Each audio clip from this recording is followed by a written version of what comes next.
Hello, hello, hello. Hmm.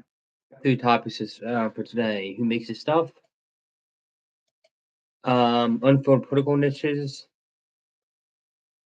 and something I'm not sure. Oh, a news void. So, who makes the stuff?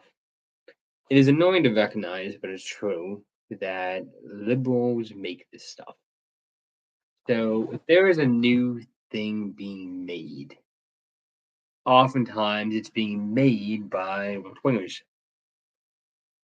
I've been watching a lot of glitch animation stuff, and they're certainly left wingers in every sense of the term, and they make really, really good stuff. Um, I don't really see any conservative right wing groups making stuff as cool as when left wingers make stuff. Now, it is true you sometimes get right wingers in a left wing group who do produce a lot of good stuff, but the overall group is left wing. And I feel like where the left is really falling back and being beat right now is they stopped by and large making good stuff.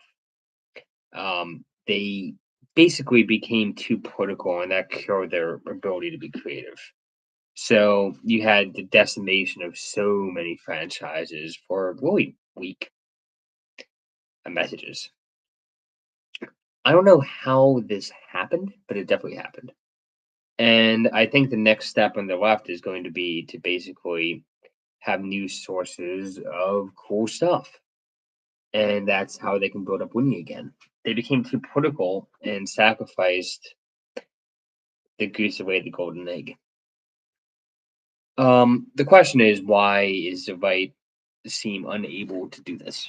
No, they're not totally unable. I think there's more musicians in that. There's like individual contributors who are good at that stuff, but there isn't like any conservative group. And I think it's because you have to be a little bit edgy in order to make good art. You have to be a bit transgressive. But if you go too far transgressive, you're just being preachy. So there's a balancing act there. I think long term, if conservatives are going to, and conservatives have made art in the past, like Dune, Frank Herbert was Republican. Tolkien, I don't know if he really fits in neatly into Republican or Democrat, but he was certainly a traditionalist. Shakespeare, like a lot of the science fiction authors of the 20th century had a conservative bent. Robert Heinlein, very clear example of a more conservative guy, but he kind of gets into the why. He's transgressive. Frank Herbert was transgressive. Tolkien, some of his anti-industrial stances could be seen as transgressive. And as long as we have this whole idea of going after the left, we kind of don't have the right type of transgression to make creative things.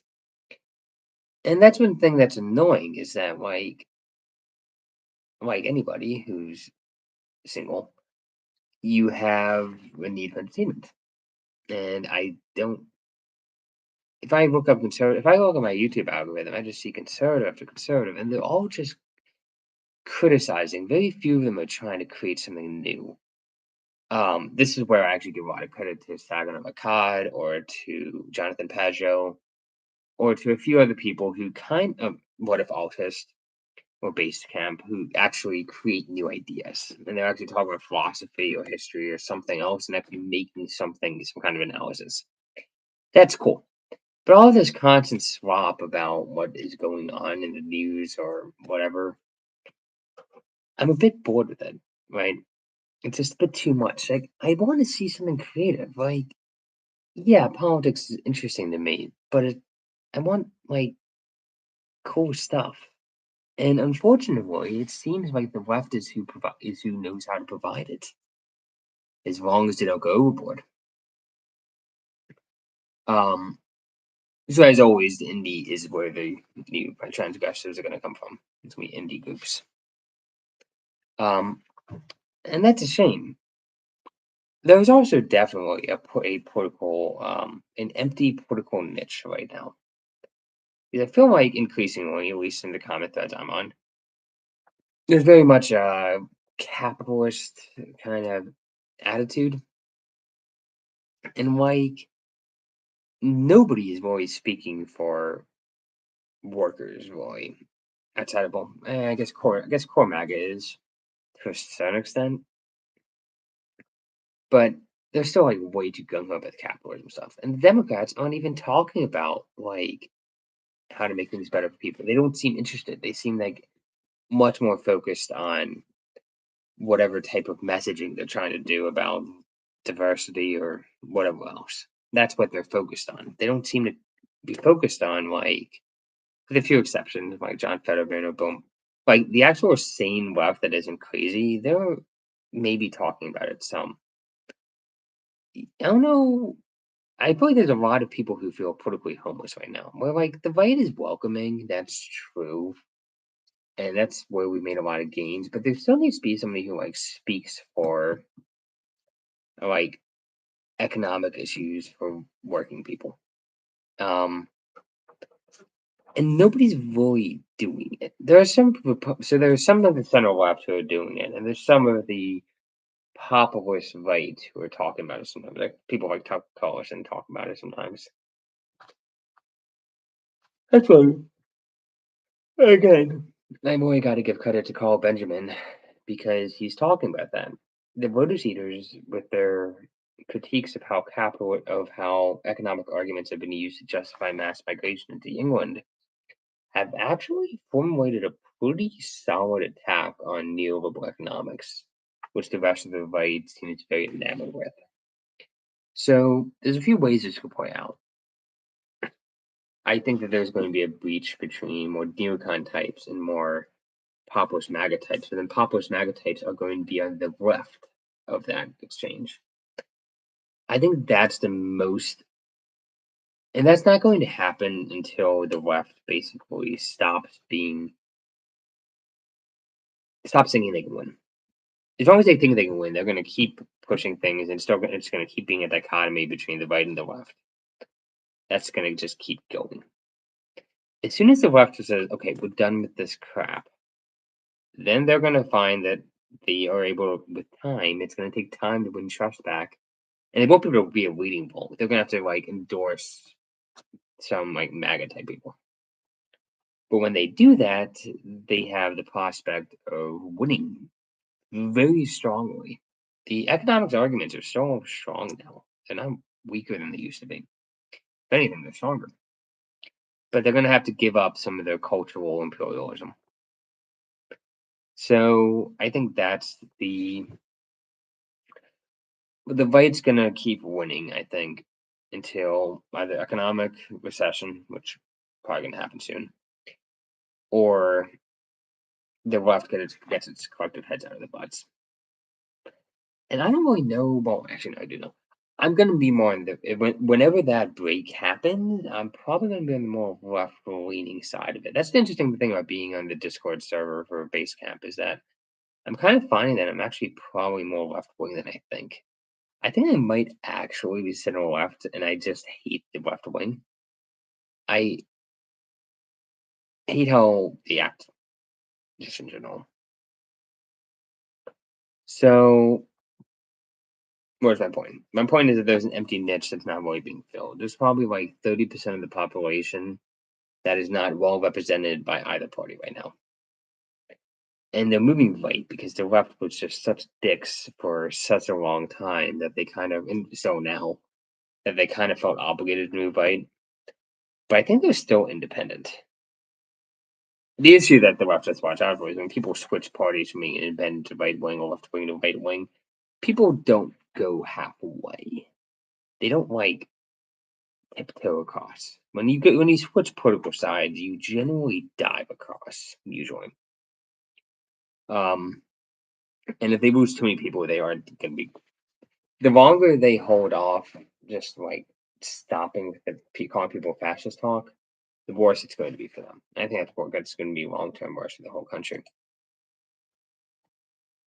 Do I have it on? Oh, so dismissing experiences. This is one area where I have an issue with the conservative right. Usually, I'm generally social conservative right in most areas. I'm pretty white. Socially anyway. I have a problem with dismissing experiences. Like, okay, let's say there's like religion. Like, I'm Christian, I believe in Jesus Christ, Savior of the world, all that stuff. But when people like say, "Oh, I'm just going to dismiss any other religious experience that people have outside of Christianity," I get a bit antsy. I'm like, are you really going to dismiss the experiences of billions of people? Really? No, I think it's all different experiences of Christ. They're experiencing Christ when they experience something above. But I'm not going to throw away all of their experiences. We're talking about born again. The only way to be saved is to be born again. It's like, okay, so if you don't go through an awakening experience that, like a drug addict going into recovery, you're not saved? What? I mean, I know Jesus said that in the book of John, but really, that's a hard teaching for me. I don't know if I really believe that. Like, do you? Do you honestly believe that you have to go through this mental cycle in order to be saved? It's like that seems wrong. I'm not sure why it seems wrong. I don't think you need to be have. You shouldn't have to go far to be insane in order to go to heaven. That shouldn't be required. No, I think it can be good. It's good when people go through it, but I'm reminded of the Green Day quote, "Hearts are cycled but never saved." There's something to that. But more broadly, it's like I don't want to dismiss people's experiences. Like, am I supposed to like?